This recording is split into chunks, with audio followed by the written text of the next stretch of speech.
Sir ಅರ್ಧ litre ಹಾಲು ಇದೆಯಾ? ಯಾಕೆ ನೀವು ತೊಳಿಲ್ಲ ನೀವು ಏನ್ ನ್ಯೂಸ್ ಮತ್ತೆ ಕೊರೋನಾ ಅಂತ ಕಂಡ್ರಿ ನೋಡ್ರಿ ನೀವು ತೊಳಿ ನೋಡು ಏನ್ರಿ ಕರೋನಾ ರೇ ನೀವೊಂದ್ ವಿಷಯ ಹೇಳ ಏನ್ ಕರೋನಾ ಲಾಸ್ಟ್ ಕರೋನಾದಲ್ಲಿ ವ್ಯಾಕ್ಸಿನ್ ನಾನು ಒಂದು ವ್ಯಾಕ್ಸಿನ್ ಹಾಕೊಂಡಿಲ್ಲ. ನಾನು ಆಧಾರ್ ಕಾರ್ಡ್ ಕೊಡ ಗೊತ್ತಿಲ್ವಾ ನಾನು ಸತ್ತೋಗ್ಬಿಟ್ಟಿದ್ದೀನ ರೇ. ಯಾಕ್ರಿ ಮೀಡಿಯಾ ಮೇಲೆ ಡಿಪೆಂಡ್ ಆಯ್ತೀರಾ? ಅವರು ಸಂವಿಧಾನದಲ್ಲಿ ನಾವು ಒಂದು ಅಂಗ ಅನ್ನೋದಕ್ಕೆ ಫೈಟ್ ಮಾಡ್ತಾವ್ರ ಅಷ್ಟೇ, ನಾವು ಮೇಲಿರ್ಬೇಕು ಅಂತ. ಏನ್ ಕರೋನಾ ಏನ್ರಿ ವೈರಸ್? ಅದೇ ಹಂಗಾರೆ ನಾನೇ ಸತ್ತೋಗ್ಲಿಲ್ಲ, ವ್ಯಾಕ್ಸಿನ್ ನಾನು ಹಾಕೊಂಡಿಲ್ಲ, ಯಾಕೆ ಸತ್ತೋಗ್ಲಿಲ್ಲ? ಅವರು ರೀ ಎಲ್ಲಾರು ಆಗಬಹುದಾ, ಬಂದಿರಬಹುದಾ, ಹಿಂಗ ಆಗಬಹುದಾ, ಆಗಿರಬಹುದಾ ಅಂತವ್ರನ್ನ ಯಾಕ್ರಿ ನಿಮ್ ಏರಿಯಾದಲ್ಲಿ ಎಷ್ಟು ಜನ ಸತ್ತವ್ರ ಕರೋನಾದಿಂದ? ರೇ ನಮ್ಮ ಏರಿಯಾದಲ್ಲಿ ಯಾರು ಸತ್ತಿಲ್ಲ ರೀ ಕರೋನಾದಿಂದ. ನಾವು ಊರೇ ಅವಾಗ ಯಾರ ಏನಾರ ಇರ್ಲಿ ಸರಿನಾ ರೇ. ಅಲ್ಲ ನಮ್ಗೆ ಕ್ವಶನ್ ಇದೆ, ಆನ್ಸರ್ ಮಾಡ್ತೀರಾ?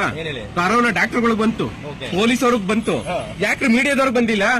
ಏನ್ರಿ ಮೀಡಿಯಾ ಅಂದ್ರೆ ಅವ್ರೇನ್ ದೇವಲೋಕದಿಂದ ಉದ್ರು ಬಿಟ್ಟಿರೋರು, ಅವ್ರಿಗೆ ಯಾಕೆ ಬರಲ್ಲ ಕರೋನಾ? ಅವರೆಲ್ಲ ಹೆಂಗ್ ನ್ಯೂಸ್ ನಡೆಸಿದ್ರು, ಅವರೆಲ್ಲ ಹೆಂಗ್ ಕೆಲಸ ಮಾಡಿದ್ರು, ಅವ್ರ ಹೆಂಗ್ ರಿಪೋರ್ಟ್ ಮಾಡಿದ್ರು? ವಾಸ್ತವ ಅರ್ಥ ಮಾಡ್ಕೊಳ್ಳಿ, ದೇಶನ ಆಳ್ತಾ ಇರೋರು ಮೀಡಿಯಾ. ಅರ್ಥ ಆಯ್ತಾ?